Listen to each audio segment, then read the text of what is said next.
আধ্যাত্মিকতা এই ইলমের তাসাউফ যেটা ইলমুল কাল, এটা পর্যায়ক্রমে আল্লাহর ওলিদের মাধ্যমে তারা পৃথিবীতে ছড়িয়ে যায়। কিন্তু আফসোস, এই ওলিদের কাছে গেলে আমরা হয়ে গেলাম বেদাতি, তাদের শরণাপন্ন হয়ে গেলাম আমরা বেদাতি। আর যারা এইগুলির বিরোধিতা করলো তারা হয়ে গেল সুন্নতি। তার মানে বোঝা গেল উদর পিণ্ডি বুদর গাড়ে চুরি করলে একজন সাফাই দিল আরেকজনের ঘাড়ের উপরে। এই জন্য দোয়া করা বেদাতি না, এই সালাত নামাজের পরে দোয়া বেদাতি না, মিলাদুন নবী বেদাতি না, এবং মানুষের ইন্তেকালের পরে দোয়া খেয়াল করা ফাতিহা ইসালে সব বেদাতি না। এগুলো যারা বেদাতের ফতোয়া দিয়ে আজকে আমাদের নফল ইবাদতকে যারা ধ্বংস করে দিতে চায়, মূলত ওরাই বেদাতিদের এজেন্ডা বাস্তবায়নের জন্য ওরা আসছে। ওরাই অরিজিনাল আকীদাগত বেদাতি। আমরা বেদাতি না হারা, যারা বলেন আমরা না হারা, আমরা অরিজিনাল সুন্নতি আর হারা আকীদাগত বেদাতি। যারা বলেন আকীদাগত, আকীদাগত।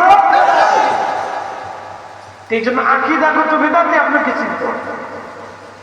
কিন্তু আমাদের উপর ট্যাগ দিয়ে দিচ্ছে, ট্যাগ আমাদের উপর দিচ্ছে, ওরা আকীদ বেদাতি।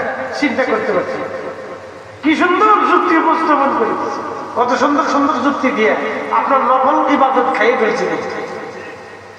আমাদের দেশের যে বর্তমানে ইয়াং জেনারেশন, নতুন জেনারেশন, এই ইংরেজি দেখায় জেএনজি, নতুন জেনারেশন যেটা আসতেছে আগামীতে, এগুলোর অধিকাংশ দেখবেন আদব নাই। কি আসতে কর কেন কি নাই? জোরে জোরে কর, জোরে জোরে কর, না না জোরে কর, হাত উঁচা করে বলেন আদব আছে, আদব আছে, আদব আছে, আদব শেষ। বাকি দিন তো মনে রয়েছে, পৃথিবীর বাকি দিন তো এখন অনেক লম্বা টাইম আছে। আদব শেষ। 20 বছর আগের আদব 20 বছর পরের আদবের ভিতরে হিসাব বসে। মুরব্বীরা এখানে বসে আছে, আপনাদের মুরব্বী বাপ দাদাদের সামনে, চাচাদের সামনে আপনারা দাঁড়ায় জোরে কথা বলছেন? জীবনে জোরে কথা বলেন আদবের কারণে, আদবের কারণে। বলে কেন? আগে আদব শিখানো হতো, সন্তান জন্ম থেকে বড় শেষ পর্যন্ত আদব শিখিত, কদম মুসি করত। কি কথা ঠিক আছে কিনা? কদম মুসি হয়ে গেছে সিঁড়ি, কদম মুসি কি হয়ে গেছে? খালি সিঁড়ি করছে, বাপরে বাপ, খালি সিঁড়ি করে।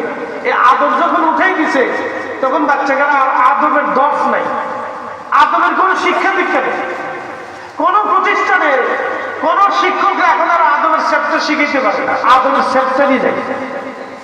এখনো যারা এই যে বসে রয়েছে, যারা আগের ছাত্র ছিল, তারা এখনো স্যারদেরকে দেখলে সামনে যে আস্তে করে সালাম কালাম দিয়ে, স্যারেরা কোথাও আসলে ওইখানে আর বসতো না, চেয়ার সিঁড়ি দিয়ে বৈশা জায়গা টাকা দিয়ে এখনো স্যারেদের সম্মান করতে তারা দ্বিধাবোধ করে না।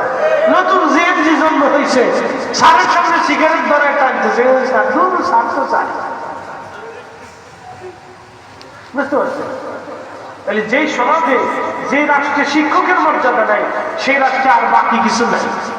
ও এখন আর কিছু আশা করা যায় না, শেষ। বুঝতে পারছেন? ওটা আশা করা যায় না। এই জন্য ইসলাম এবং মুসলমান এটা হলো সুন্নাতুল জামাতের কাছে নিরাপদ ছিল এবং নিরাপদ আছে, নিরাপদ থাকবে। ওলিদের কাছে নিরাপদ ছিল, ওলিদের কাছে নিরাপদ আছে, ওলিদের কাছে নিরাপদ থাকবে। হক ইসলাম ওলিরা গ্রহণ করেছে, হক ইসলাম ওলিরা দেখিয়েছে, সঠিক ইহদিনাস সিরাতাল মুস্তাকিম ওলিরা দেখিয়েছেন, ওলিরা দেখাচ্ছেন, আগামীতে ওলিরা দেখাবেন।